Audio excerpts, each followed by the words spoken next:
I will go through a few questions of resetting modernity. Reset Modernity is an exhibition which just ended in Germany. A reset is an operation which is useful when you have lost the possibility of registering information coming from many places and instruments. So you reset instruments, you reset computers, so that you then become sensitive to things you were not sensitive before. And the prime, as you know, that we have never been modern, so it means we have constantly information we don't know how to register. So we need a reset, and that's what I'm going to try to do. I'm not going to speak especially about the exhibition. I'm going to use the principle of resetting modernity and also introducing in this way the play that some of you will see in a few hours, which is based on this idea that the reason why we need a reset is that the difference between the stage and the actors has disappeared. Before we were acting on a stage as human actors, and the stage was supposed to be stable. And now, as you all know, and you all know from your own work, this is different now. The stage is acting. And that's what, of course, we stage in the play that you are going to see.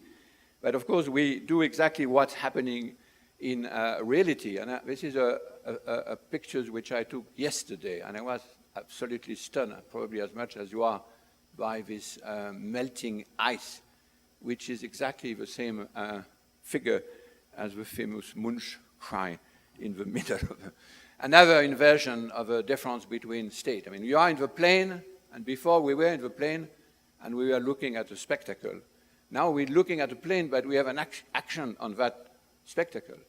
And of course, this means that we are slightly insecure, not to say shamed, but something very unstable, very much like the sort of feeling that Chris Jordan spoke this morning of uncertainty. But what was found interesting here is that there is a figure of the ice itself, which is crying back, so to speak, to the visitors. Now, my starting point, as you can imagine, is the COP21 in Paris, where we had this simultaneously amazing diplomatic event where people from all over the places presented to one another their view about how they will develop in the future. And the French diplomat system had organized that 180 nations describe their future to one another. And as you know, when everything happened and was summed up at this meeting a year ago, people realized simultaneously that there were no world corresponding to their development, to the expected development. And simultaneously, they decided to stay under 5.5 degrees, which is, of course, a wild claim or expectation. But what I was interested by was one of reflection of François Hollande at the closing moment, which Hollande is not known for his philosophical contribution, but he said this amazing thing: "Vive les Nations Unies, vive la planète, et vive la France. Long live France, long live the United Nations, long live the planet." Now, this is somewhat strange to associate the planet and the vow for the planet with the vow for the United Nations or for France, because when you say long live something, you are not too sure if it will long live, precisely. And that's why you try to be the supporters. If you say long live my football club, it's because you're not sure the football club will actually win. So strangely enough, Hollande made an interesting contribution to political philosophy by bringing the planet in the body and among the bodies which are actually uncertain about their status and might sort of have a political bad moment, which of course they have. So this leads me to an interest in rethinking the way we orient our political view. Basically, what happens now everywhere in politics is that people are trying in between or tore in between two different poles. The one on the bottom left is the land of old, where people would like to go back, knowing that basically, if the COP21 is right, there is no planet corresponding to the global view of the modernizing ethos, if you can say that. So it's very striking that everywhere, maybe not in Canada with your last election, but probably, unfortunately, what will happen in the US with making America great again, what happened with the Brexit, what might happen in France with the National Front, what happened in Poland, etc.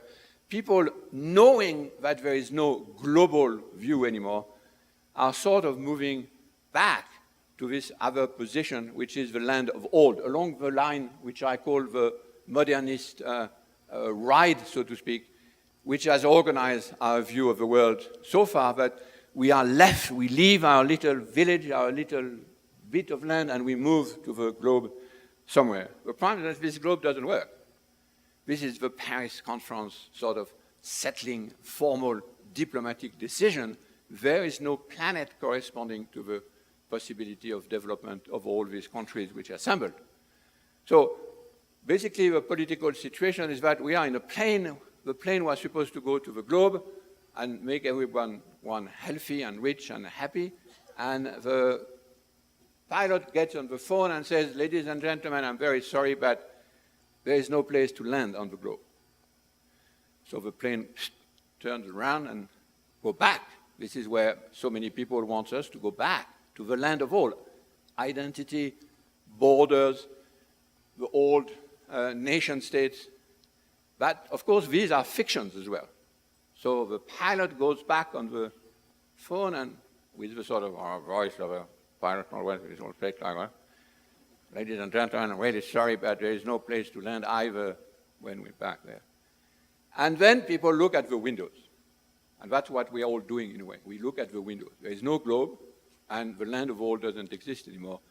And when we look at the window, we might see this other attractor, which I call the Earth, and you will see that it's Gaia is this real name, but it's always complicated to bring Gaia here.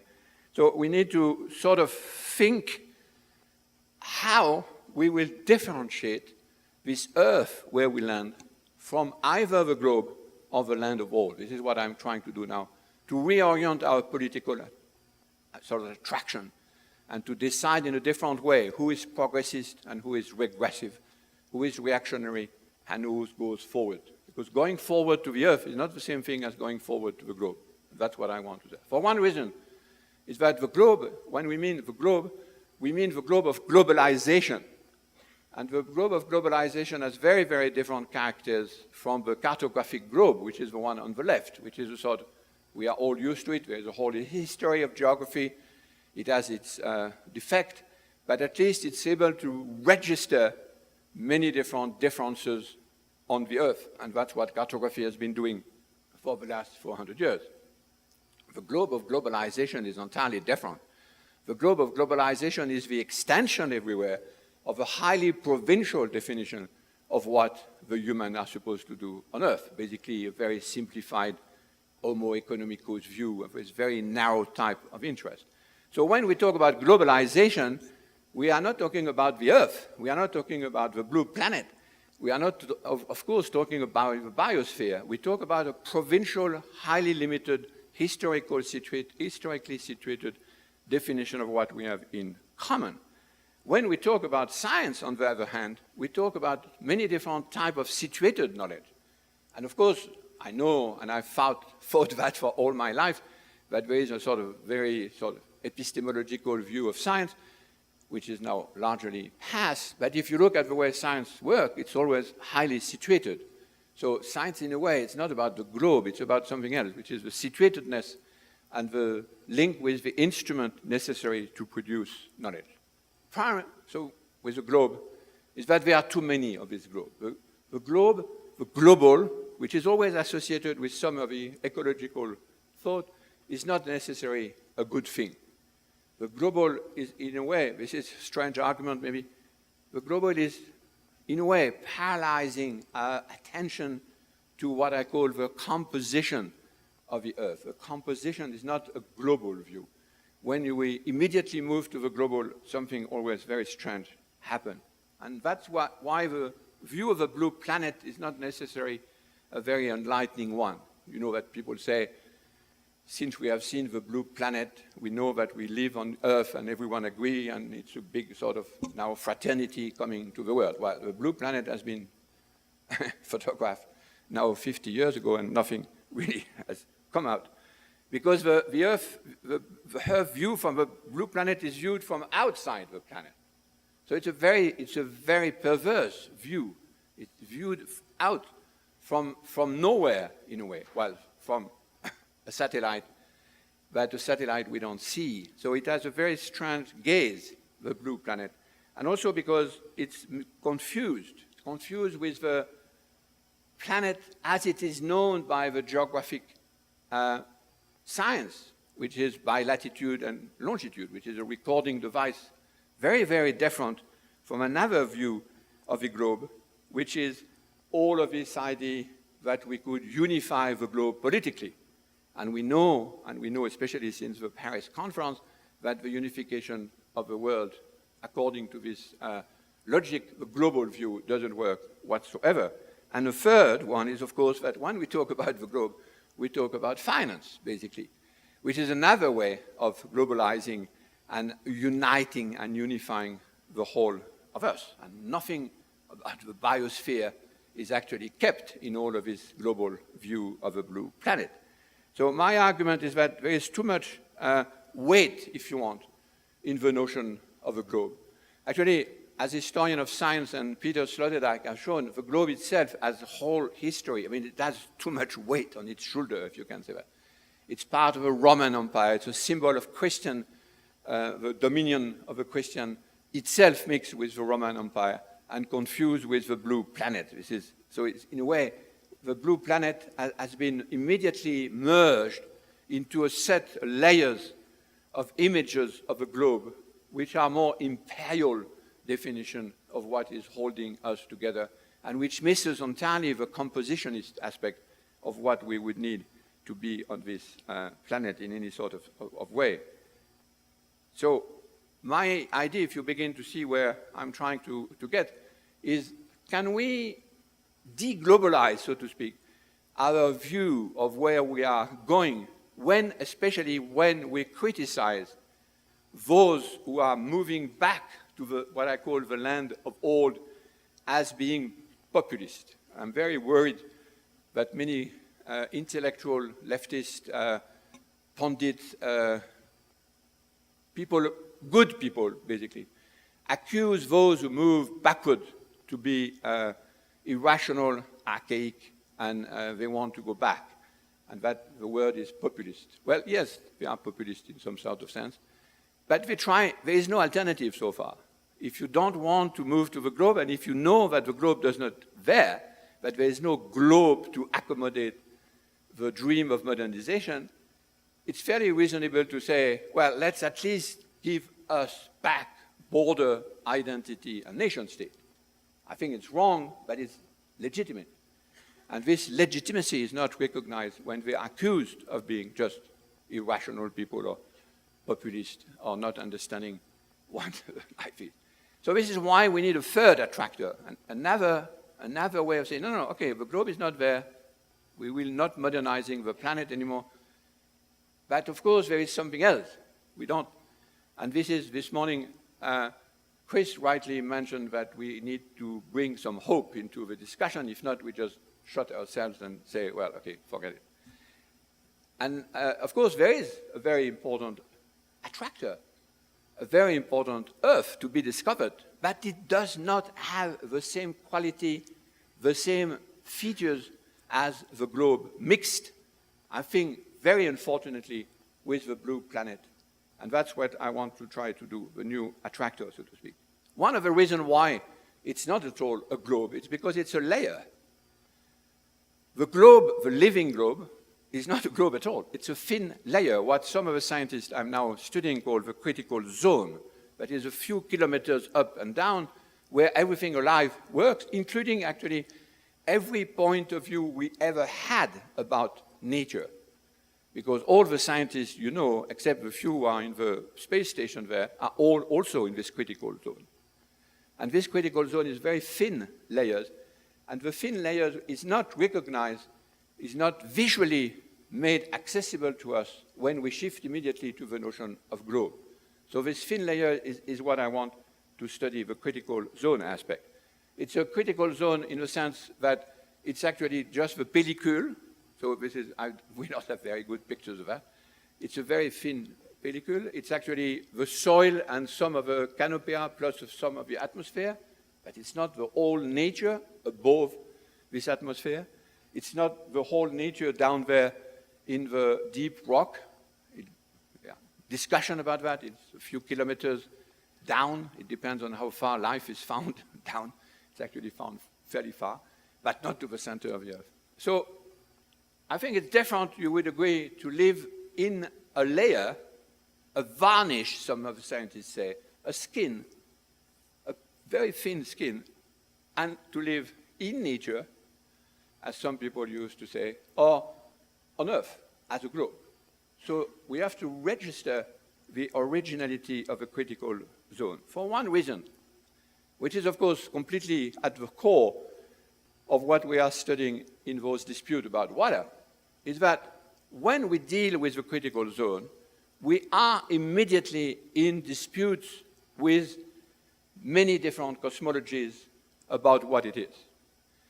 If you are an astronomer working on the Big Bang or working on the moon, yes, of course, there are disputes and there are some of the cultural interest in it. I've studied, and many colleagues in my field of STS have studied.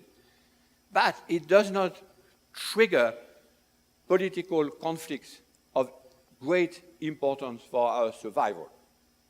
The same for the inside of the Earth.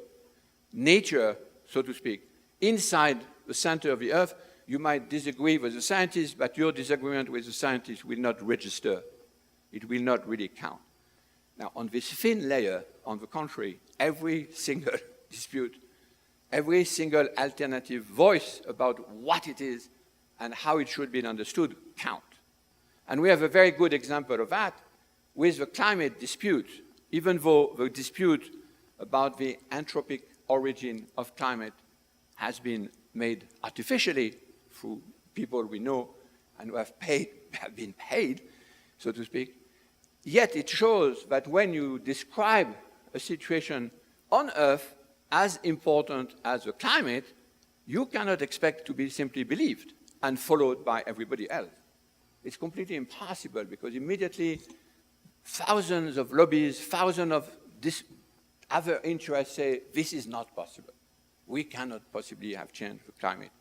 And of course, you can say all those guys are irrational, or all those guys are paid. Some of them are, it's true. But it's also because when we are on this thin layer, we are actually inside a dispute which is irremediable. There is no way to remedy to those disputes about alternative cosmology. So what I propose is a philosophical little twist, which is to say, well, there was a word in philosophy before the scientific revolution to talk about this nature, not as objective nature, but as nature made of many different types of entities and activities. And we know historically very well that what we call the scientific revolution, in his cliché view, they say Galileo, was to take of all the movements one, which is the inertial movement we learn at school.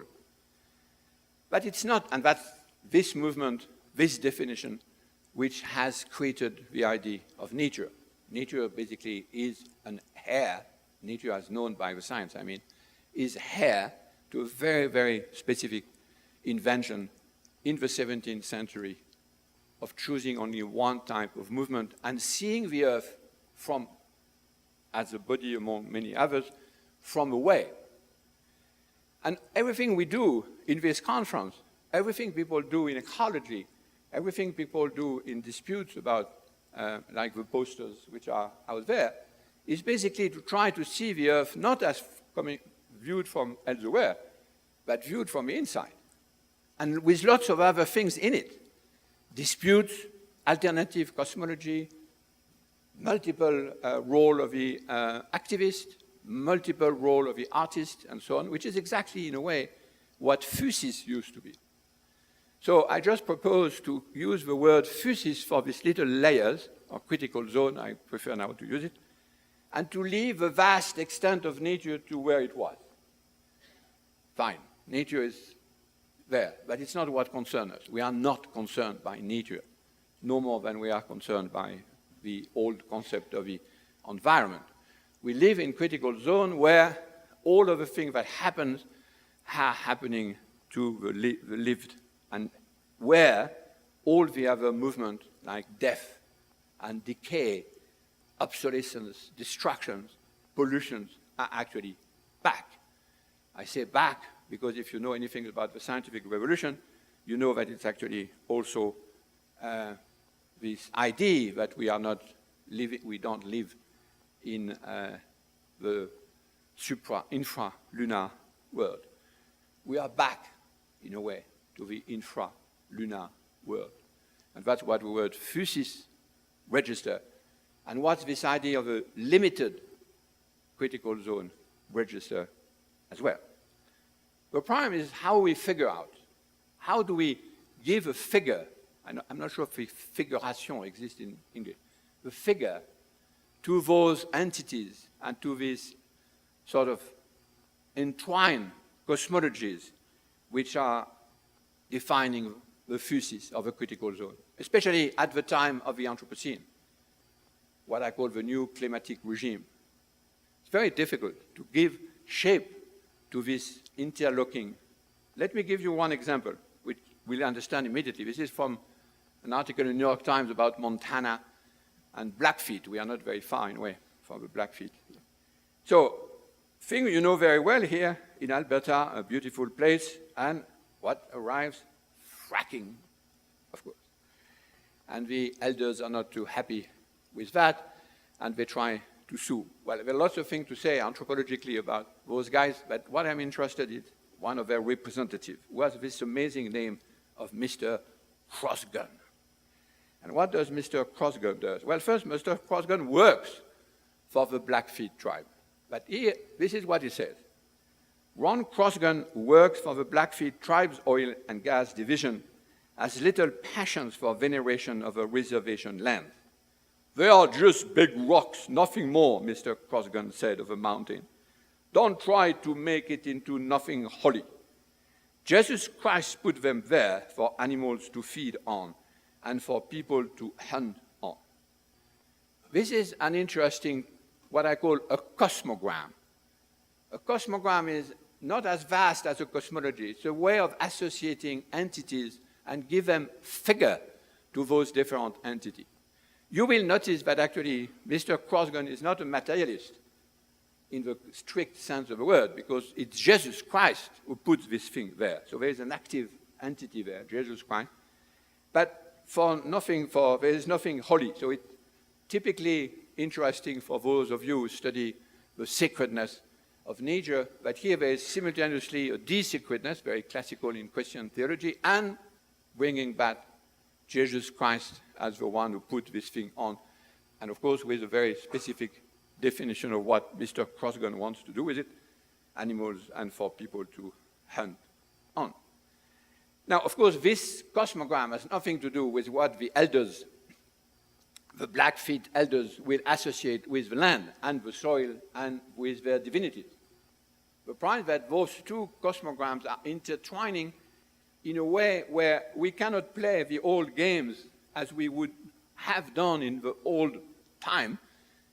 That is when we were believing we had been modern, that we believe we will at some point be modern, which is to say, well, one of them is, of course, for the anthropologist.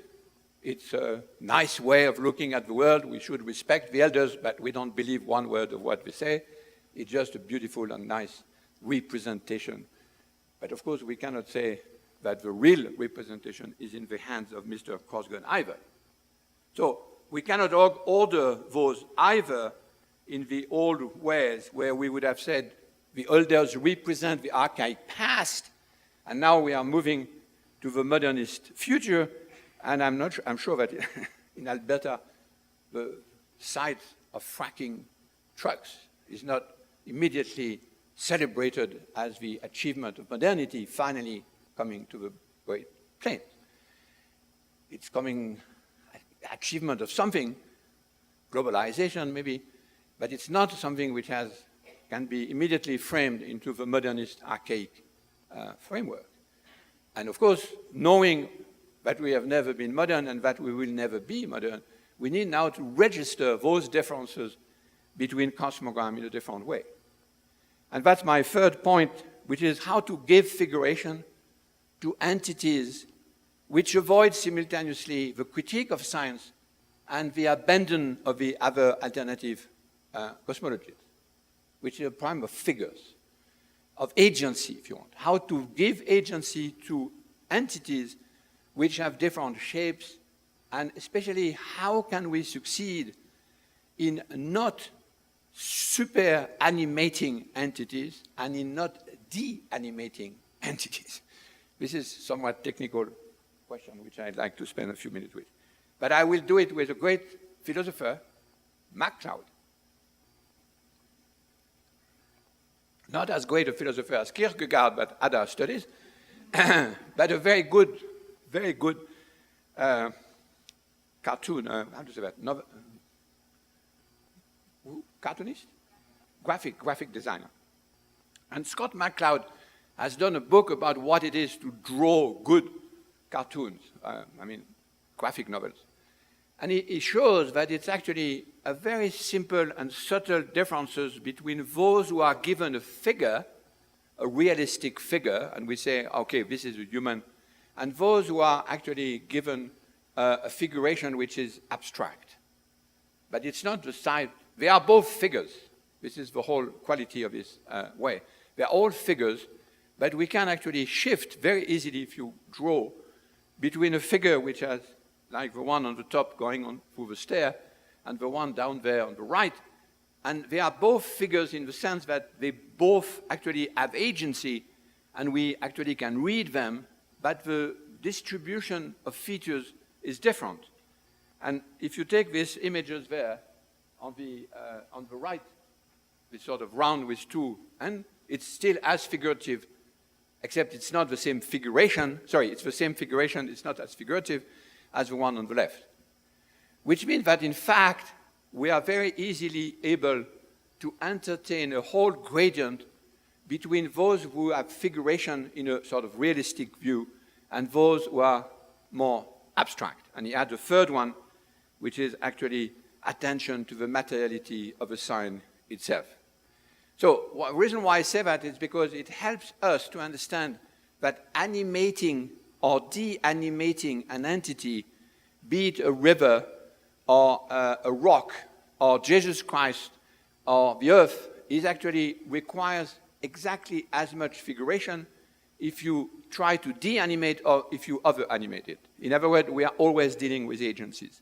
We are always dealing with a very specific type of semiotic act of which we have to be aware, and of course something which the literary people know very well. And it's not by coincidence, I think, that these meetings have been organized by someone from literature, because literature, of course, is all obsessed, and rightly so, by this question of figuration.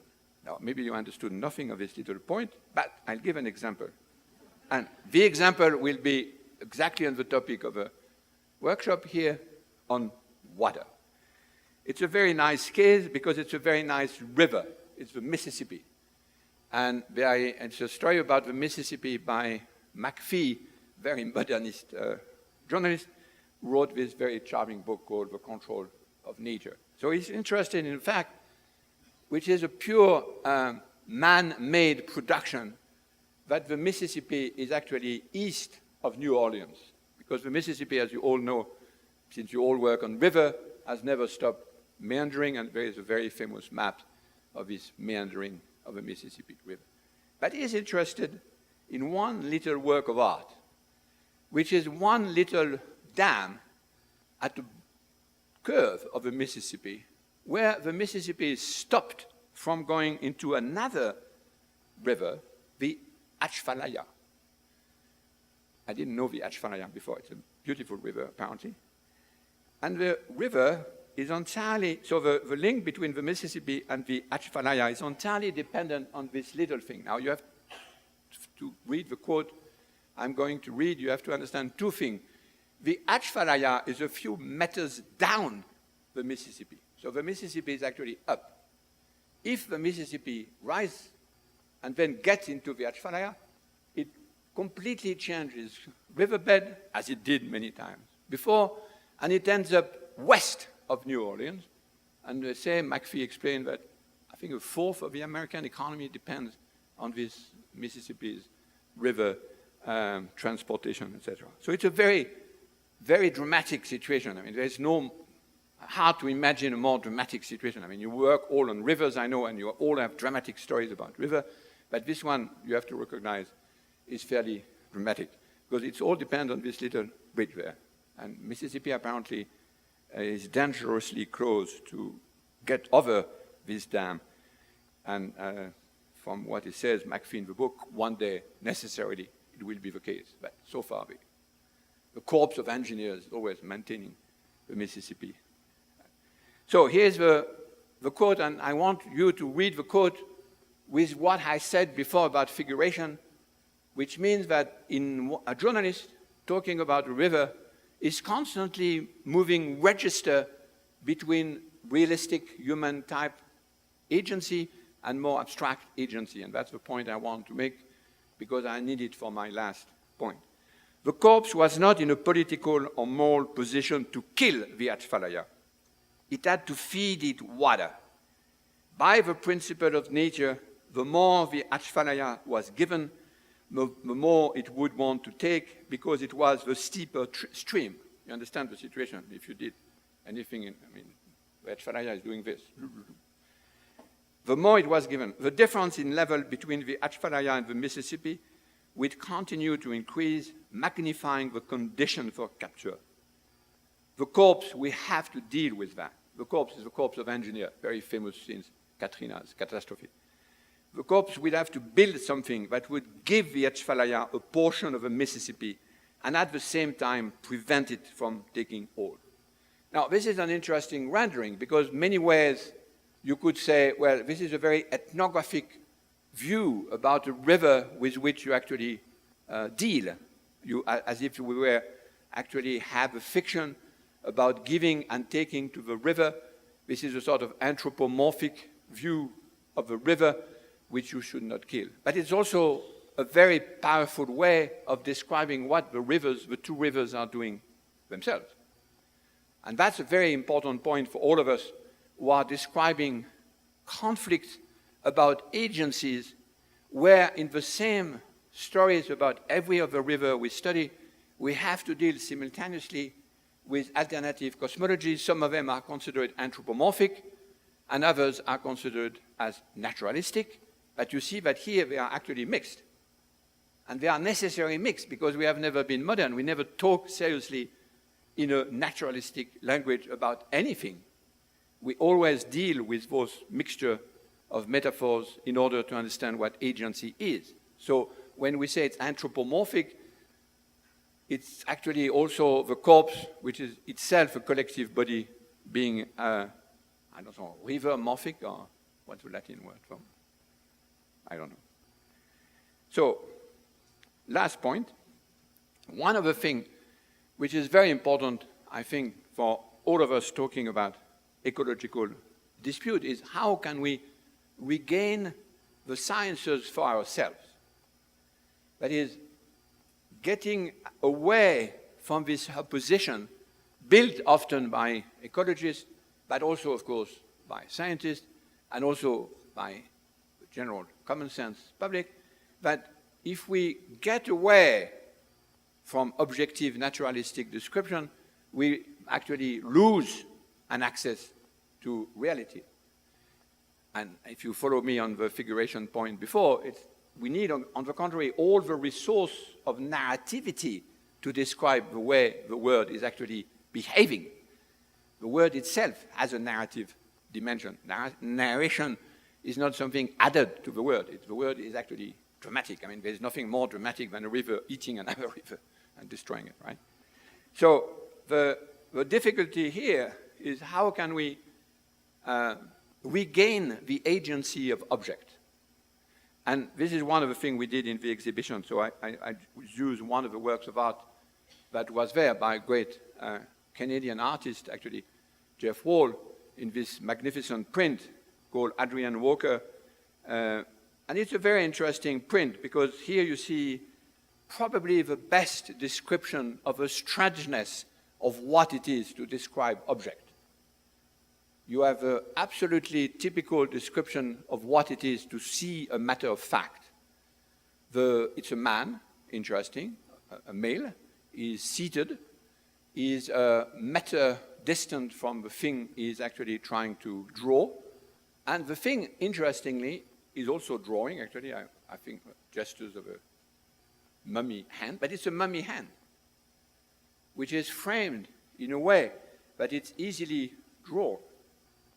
So, and it's lit by the northern light that you need when you are a draftsman, even though it's inside a laboratory building. Adrian Walker is, I think, in Vancouver, one of the anatomists of the surgery, I forget which one, medical institution. So what is interesting here, I mean, of course, vast literature has been written about the gaze, the male gaze looking at an object and making it an object. But what I want to attract your attention is how strange is the situation given to the object. In a way, the object of objectivity, the object with which materiality is being built in common sense philosophy is extremely bizarre. Because when do you encounter the word as a mummy hand? I mean, it's a very rare encounter where you are faced with a mummy hand and that your task is actually to register it and to make the... And my interpretation of this image is that Adrian Walker is worried. It's a sort of Rodin pose of a thinker. I don't know. For me, he is very sad. And it's the end of the matters of fact definition. But Adrian Walker, Jeff Wall told me that I'm completely wrong.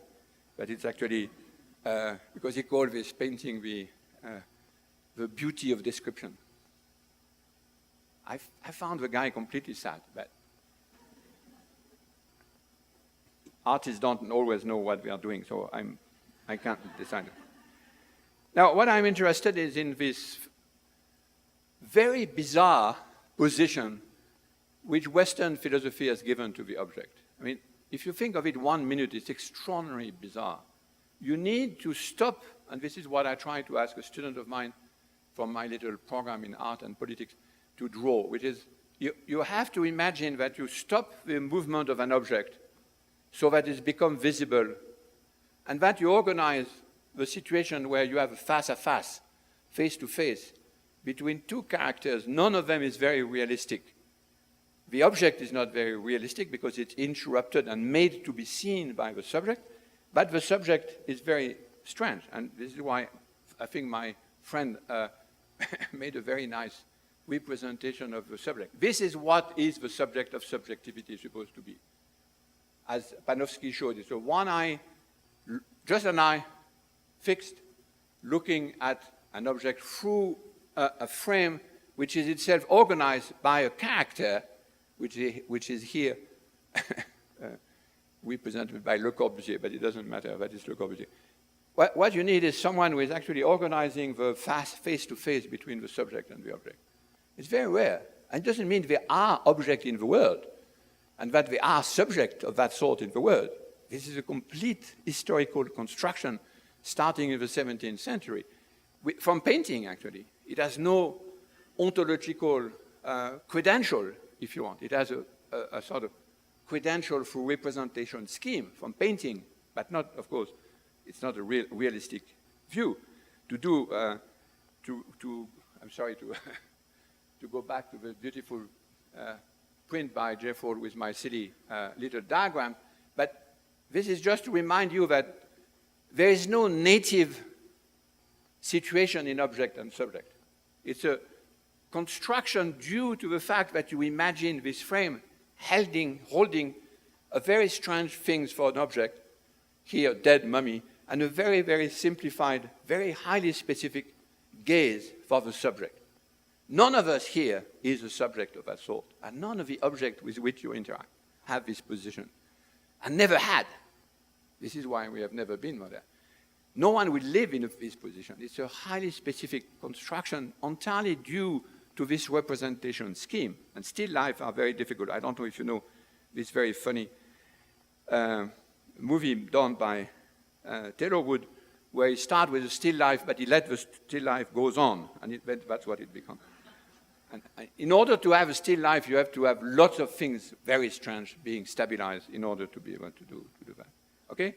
So you understand now, if I have a few more minutes, do I have 5 more minutes? Last point.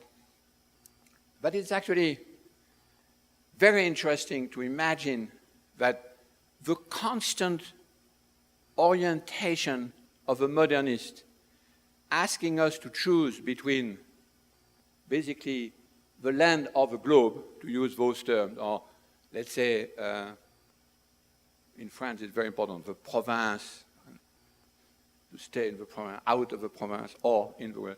All these words which we are using to describe between the archaic past and the modernist future and so on, are all organized around one line in this triangle, while we leave entirely out a very different type of features, a very different type of entities, which I sum up here in the word the Earth. The Earth is not the globe. The Earth is not nature. The Earth is not anything we would have called in the old days the environment. The Earth is a highly different type of animal, a very different type of compositionist, where all these cosmograms are actually mixing and interacting, inside which the sciences are, of course, very important. And this is my last point. And in the exhibition I did, and there is a catalog at MIT Press, in case you are interested, we try to actually visualize what it is to land on this Earth, which is different from the view that we had of the land before, when we were trying to imagine that the land was actually viewed from outside, viewed from nowhere. And you know that very well in Canada, of course, because we know we live on a land here which has been actually emptied of its inhabitant before. So the feeling that we have of occupying a land, and that the Landnahme, as Carl Schmitt says, of a land grab, is completely different from being on the land, the third one.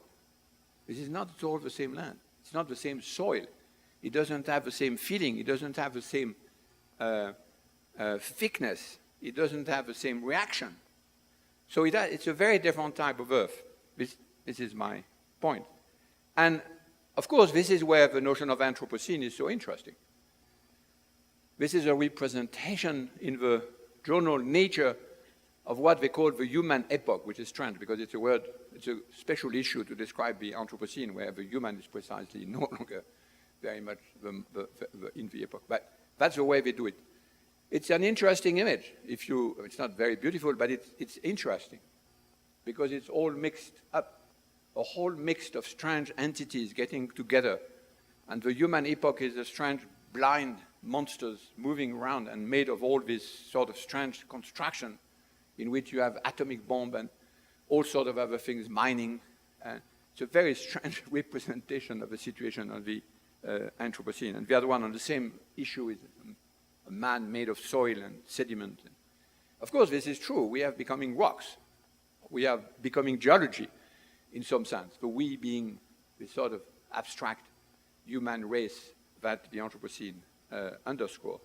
But what is interesting is try to push this, to try to see if we can give a definition of a land, which is an alternative definition, and I'll pass very fast because that's my work is now on critical zone, trying to see how we can recap,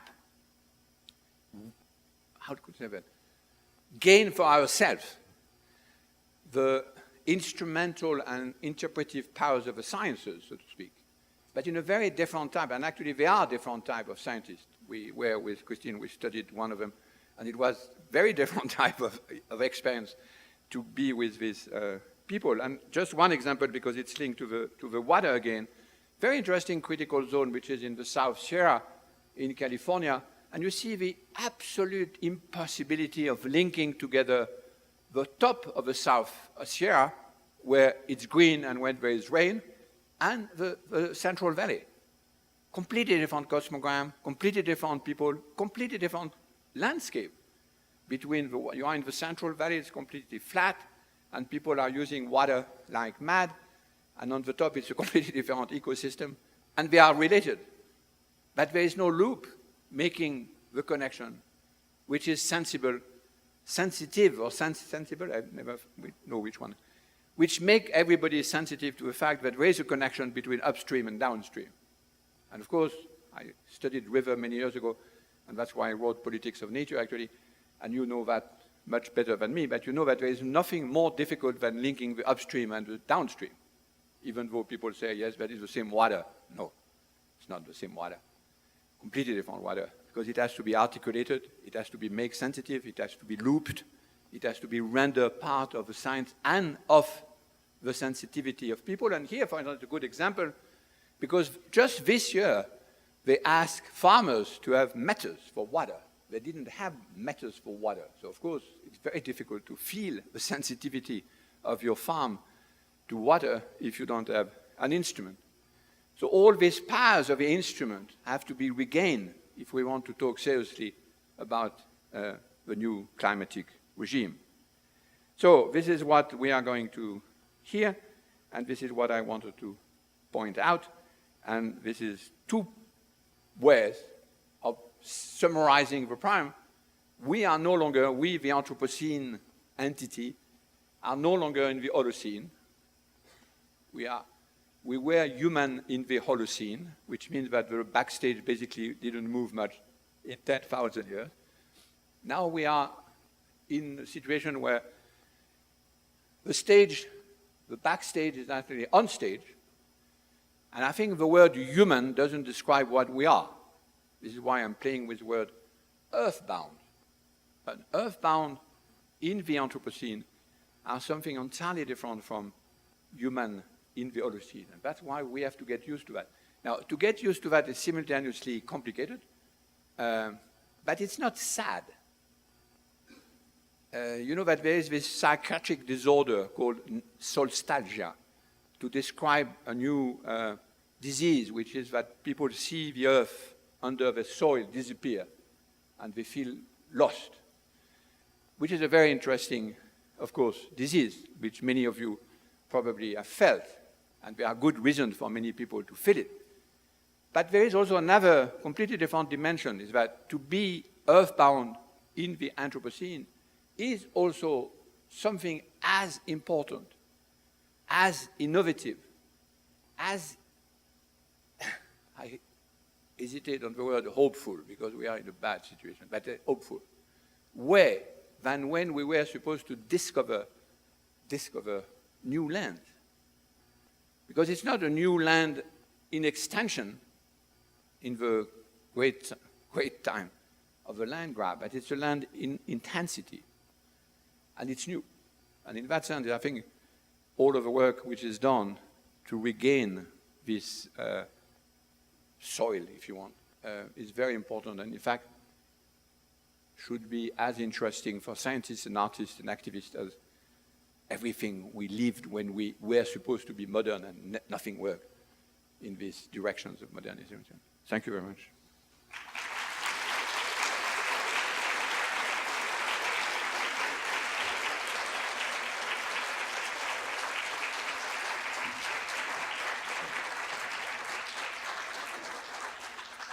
So we have a whole half hour for a big group conversation. There will be mics going around. I have an anthropologist bringing a mic, and I think someone else. Hopefully we'll have one on both sides. And I'll be sitting over here. If you can flag me, I'll keep a speakers list, and I'll try and direct the microphones around. And I invite you to put your hands up.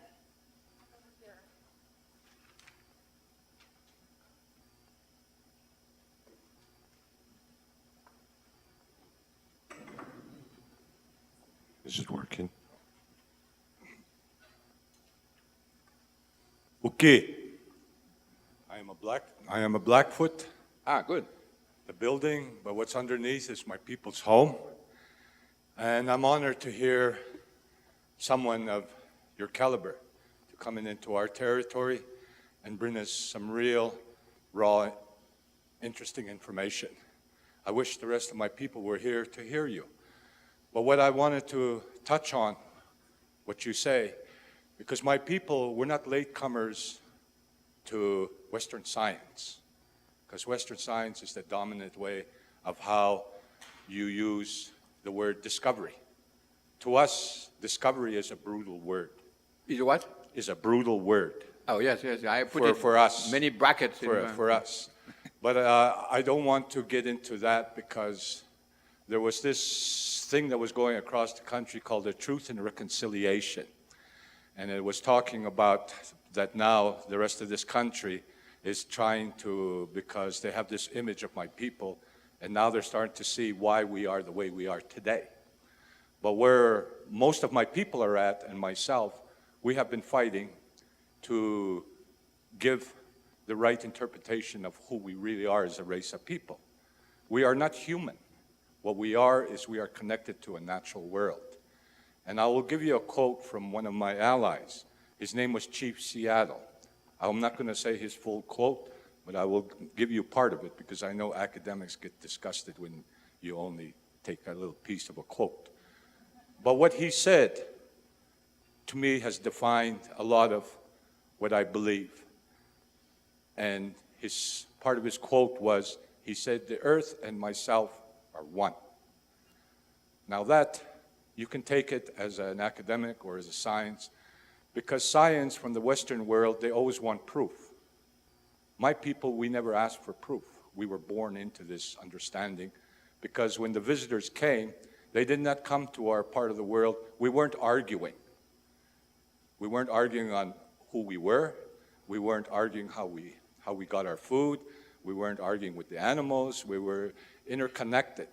But I believe what you're doing and your expertise, and because I feel that the Western science is like an infancy to my people's understanding of the natural world. And I'm excited that for where we're getting there, that they're starting to include us into the conversation, like the real conversation. Not like, because we have our own forms of science. One of our greatest scientists is part of what this conference is about. And you know who that scientist is? It ain't David Suzuki.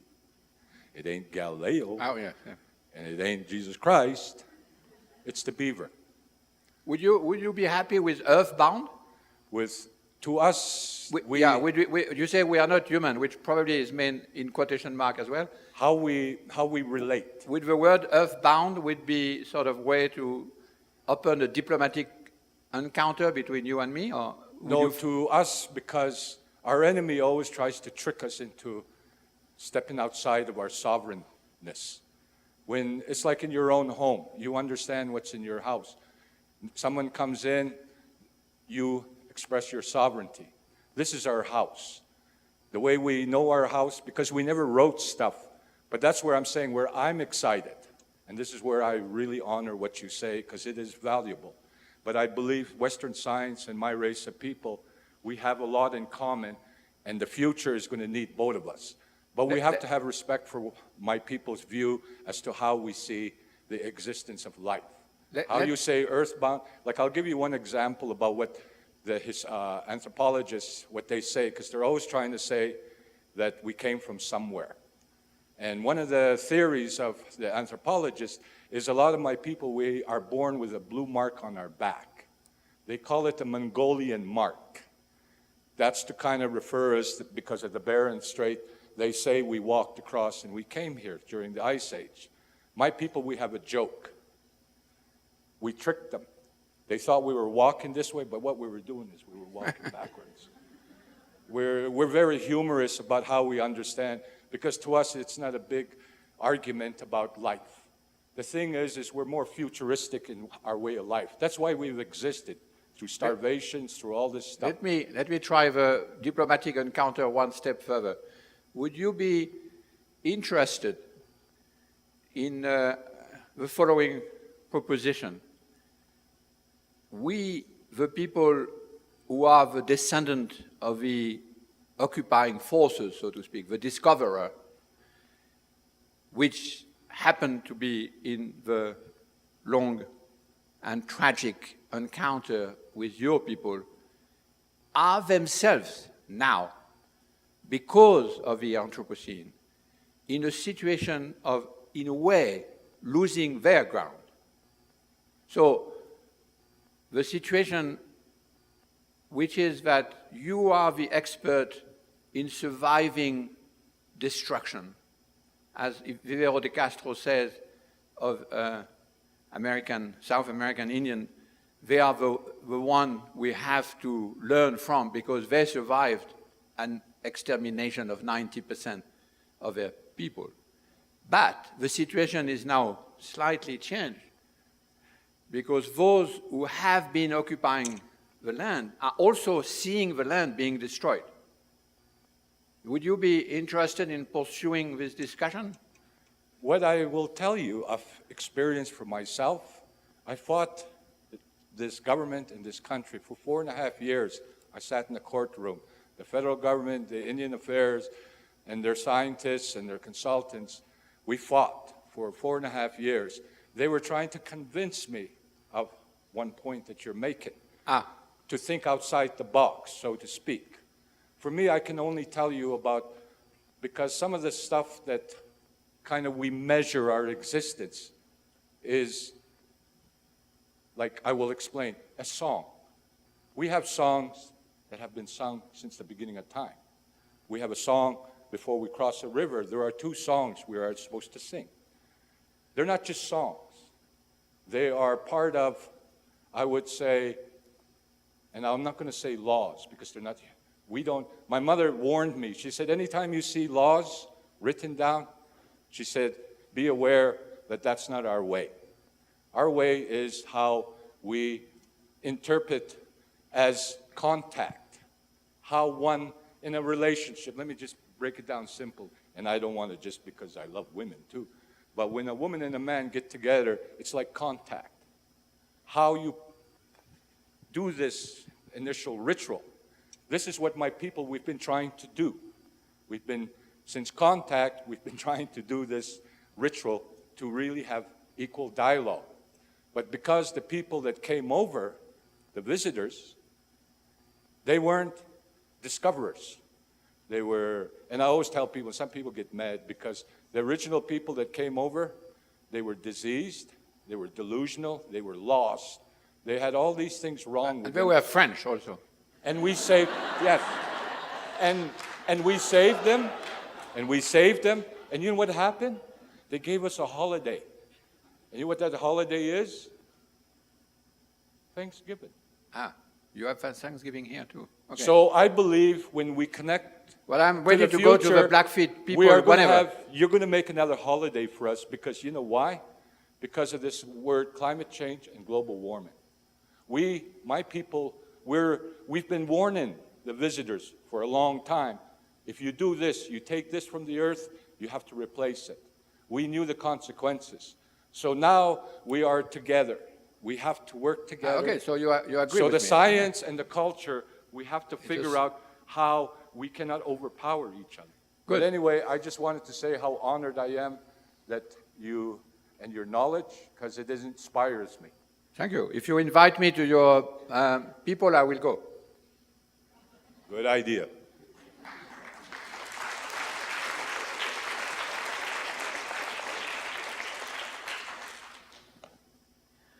Thanks for your talk. I guess more a comment, query sort of thing, not really a question. So the supposition that we have never been modern has always made intuitive sense to me. One of the things that interests me looking at sort of the history of ecological thought is that there are many antecedents who've essentially been articulating a similar idea, but without the framing that you give it. And I'm wondering if you're familiar with the work of Élisée Reclus.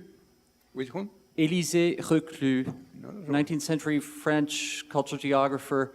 But I only mention him because he actually works on this upstream, downstream problem. He wrote this amazing book for children in 1870 called Histoire d'un ruisseau, the history of a brook or a stream, where he in fact tracks a drop of water from the headwaters down to the city, but in fact shows how the water becomes transformed at various points along the way. I only mention it because you cited that very example.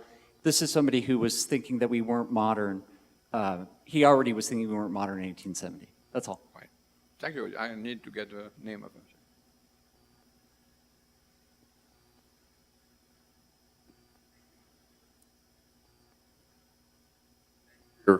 Hello. Thank you for your thought-provoking talk. I just wondered if you would offer some thoughts on the term Anthropocene itself, because as you know, there's been different terms suggested: Capitalocene by Jason W. Moore, Donna Haraway's Cthulhucene, that kind of thing.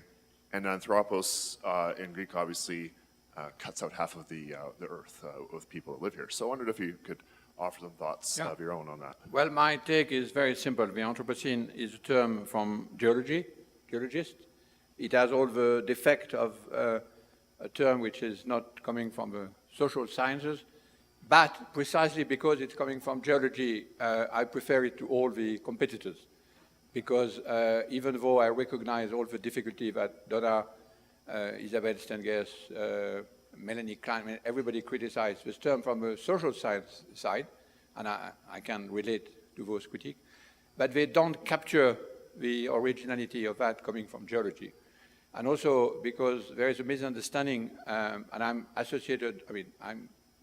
aligning myself with the short Anthropocene, that is the 1945 date, for lots of reasons. One of them is that it captures a link between the two great events of my baby boom generation, namely the atomic holocaust and the Anthropocene. So I think it sort of framed a generational effect, and generations are very important in that debate.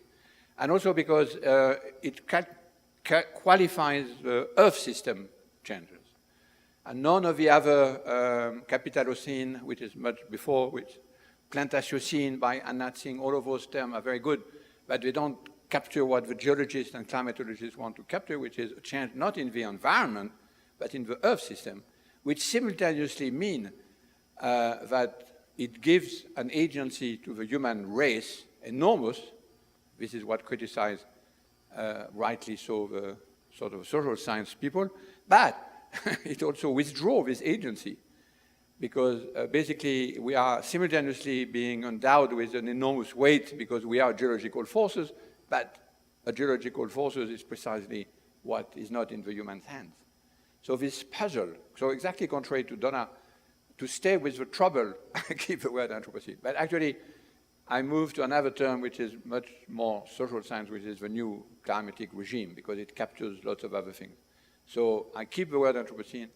I prefer it to the competitors, but I think the new climatic regime captures what I want to get, which is we are actually in a new regime, and that's what is interesting. Merci. Thank you. I as well, I want to thank you for your wonderful presentation. And I want to thank Jane for telling me I should stay alive to listen to this, because I was ready to hang myself yesterday from all the depressing presentations. But anyways, first of all, I'm really struck by the fact that all of the things that you were describing in your talk were all of the thoughts that have emerged from my thinking over these last couple of days. So that gives me a great deal of hope that I'm on the right thinking. And I also want to just comment on today, Elon Musk announced that his plans to move 1 million people to Mars. And I just thought, as I read that this morning, and I was thinking, while you're talking about our perspective on our Earth, our globe, our globalization, the back, here we are being announced that somebody thought, well, screw that, we're moving to Mars. Anyways, I just thought that was a very interesting juxtaposition against your speech Yeah, they are today. always modernist. There are still people who go all the way to the futures, the old futures, but 1 million of people on Mars, I don't want to be one of them. that there are also post-humanist people and there is accelerationist people. I mean, there are still a lot of modernist people, of course, around. There's no, I mean, the non-modern is actually the realization of this mixed history, but there are lots of people who believe that thing will go on, that they will move endlessly, infinity. The infinite is a very important aspect of that history. So 1 million people, 10 million people. I have a question very similar to the previous one. Holocene is a geological term. It's defined in terms of age. Anthropocene has been created for what reason? Is it a result of human activity on the skin that you describe as the area where we live as human beings? And when did it start?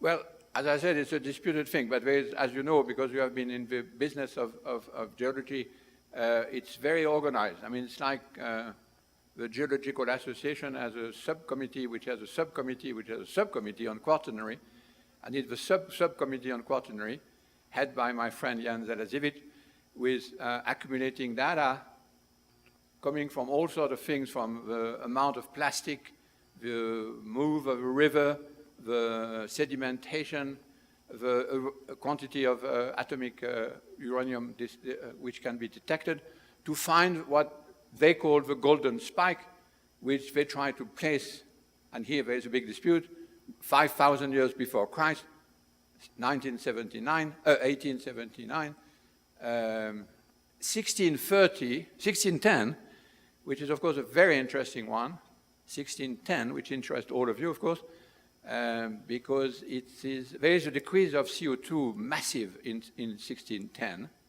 which is due to the reforestation of North America, which is itself due to the elimination of 40 million Indians. I mean, something colossal.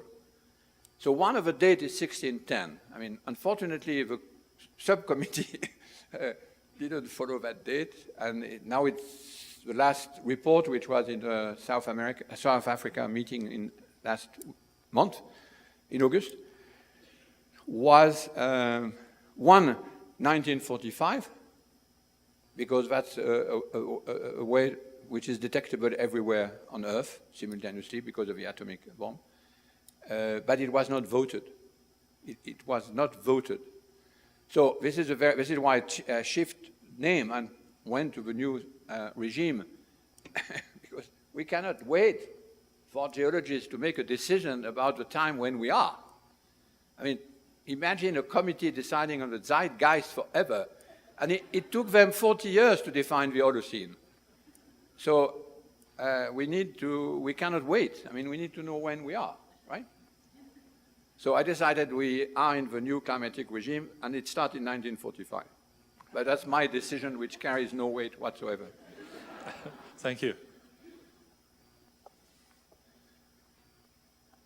I'm not quite sure how to frame this as a question, but I'm thinking about your comment that we need to reset our instruments to modify the figuration of objects. Right. And as I was thinking about it, I was thinking about the transhumanist movement, which is to become post-biological. I don't know if you're familiar with Ray Kurzweil, who's now the head technologist for Google, and they've purchased many of the robotics companies in the world, and are looking at attempts to become human in a completely unbiological way, which I see as a complete and utter extension of the idea of modernity. And yet these are people with a lot of toys to play with. And they're looking at the idea, I think, of figuration of objects as, in a sense, the animation of objects, to the point that our biological humanity and the rest of the species of this planet are really pretty irrelevant. And I'm just wondering if you want to comment on that. Well, that's very interesting, because, of course, the notion of object, which is itself used to imagine a post-humanist future, is a very simple-minded metaphor of what a technical object is. And I studied technology and technical projects for many years, and it's very interesting to see that it's a complete mistake about what technical project is about. So what they mean as a futuristic post-humanist dream of debiologizing, so to speak, the human race, is built on an idea which will not produce, if it were applied, a toaster. So it's very strange, right? It's a very odd metaphor of technology, which is very, and technology is very badly studied and always hyped, so to speak. So the problem is to understand the source of hype. I mean, it's the same as going to Mars. Hype is a very interesting religious, and actually there is another book by absolutely typically Gnostic book. Here you have to move into theology if you want to understand these people, which is called Homo Deus. Homo Deus. I mean, it's hard to imagine a more Gnostic title than this one. Written by a guy, I forgot the name, an English guy, which is all about we all disappear soon into computers. So we will wipe out all of this room here because we will all be downloaded into computers. Soon. It's always soon. So it's very amusing because it's a sort of hyper-objective hype which is taken as the future. And in this book, I found the best definition of modernity ever. He says, I'm going to quote almost, the train of modernism is going to pass. Those who will not catch it will disappear forever. Or something like that. Writing in 2016. There's not a word on the climate change, by the way, in the book. It's all about disappearing into technique, into a complete fictional view of technique, but fiction not in the good sense of fiction. There are still people who are monarchists. No, I should not say that here. Wrong metaphor here. There are still people who are Trotskyites, which is even stranger. There is Christine there. Oh. Okay, thank you very much. I just wanted you to tell me a little bit more about who, you talked a little bit about us, for instance, as agents of change to sort of help, rethink these agencies and negotiate climatic regimes. But are we enough? Say if you want to get something, are we enough here, right? So is this a bottom-up, top-down? What does it look like sort of in practice? For instance, if you go back to the fracking example that you showed, if you apply some of those things in that instance, how do we talk about an issue like that in your mind differently to take in some of what you're talking about in that sense? That's a difficult question because my impression is that we are still stuck with environment, ecology, all of it, nature, all of these things which have been completely limiting the conversation we had. With the hype people, it's very difficult to discuss because they are still believing in the infinity of the planet. Now, with my interest is actually, I'm not sure I know how to do it, but to discussing with those who are accused of being going back to the past, so to speak, because I think this is the stake in the next election in the US. It's the stake in the next election in France. It's the next election in Germany. It's the next election everywhere. So how do we address those who are actually being accused of being populist? Now, it's interesting to see that one of the fear is about sovereignty, it's about borders, it's about identity. Just at the time when the ecological crisis, largely taken, makes the notion of boundary and nation state completely vain, so to speak. So here we simultaneously have to find an open, what I call a diplomatic encounter, which is very difficult to do, but which is certainly not open when we use a sort of high ground position and considered these people, what was Clinton's expression as miserable people or deplorable? Deplorable people, that's the word she used, right? Horrible?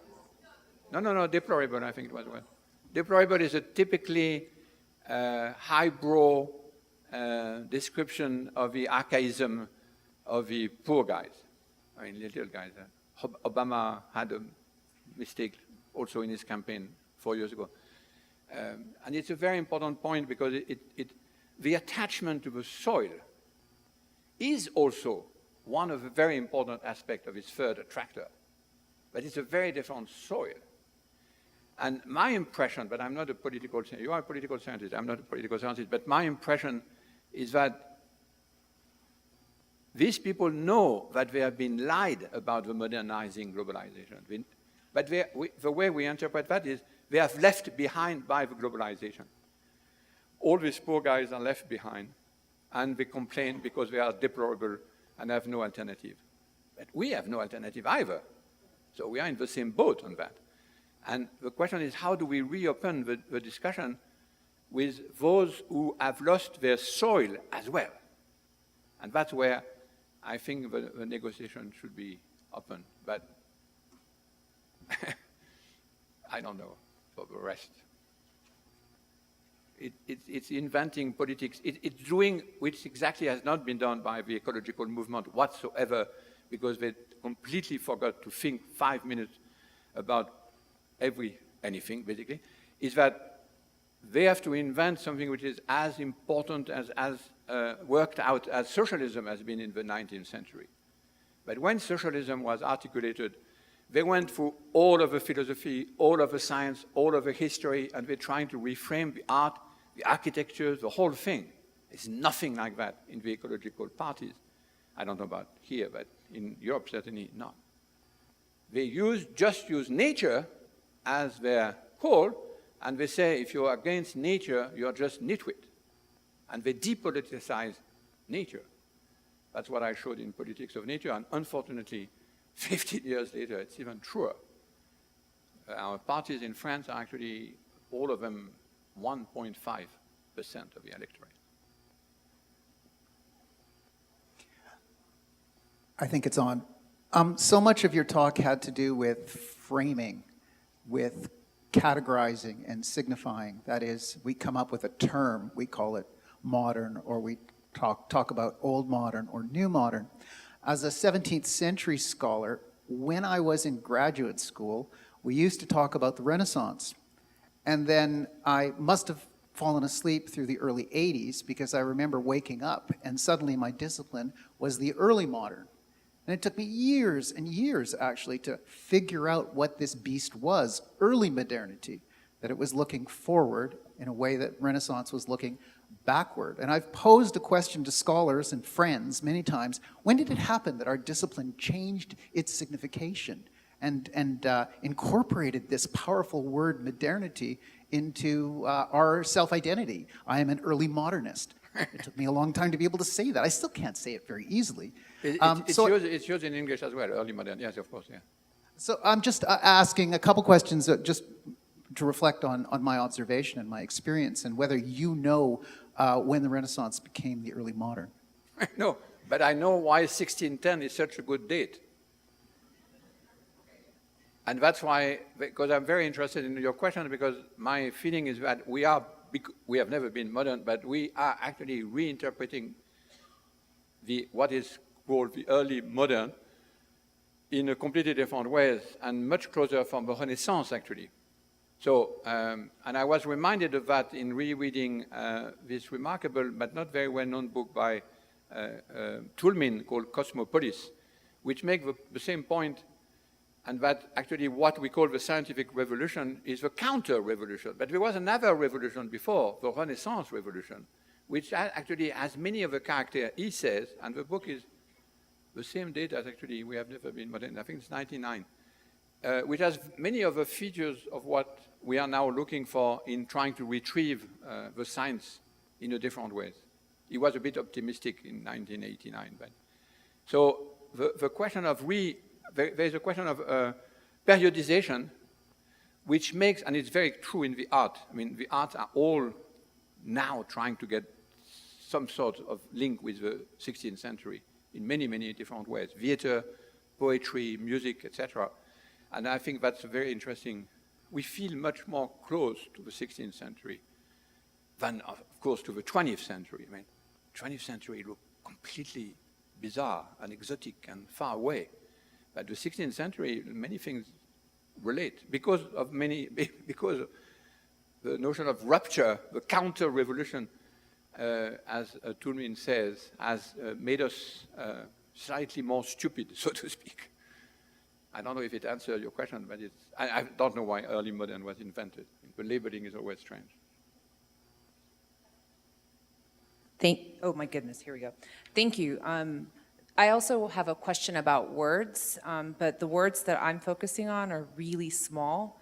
In one of your slides, when you were talking about, you're positing the critical zone or the physis as a way to think about this third option.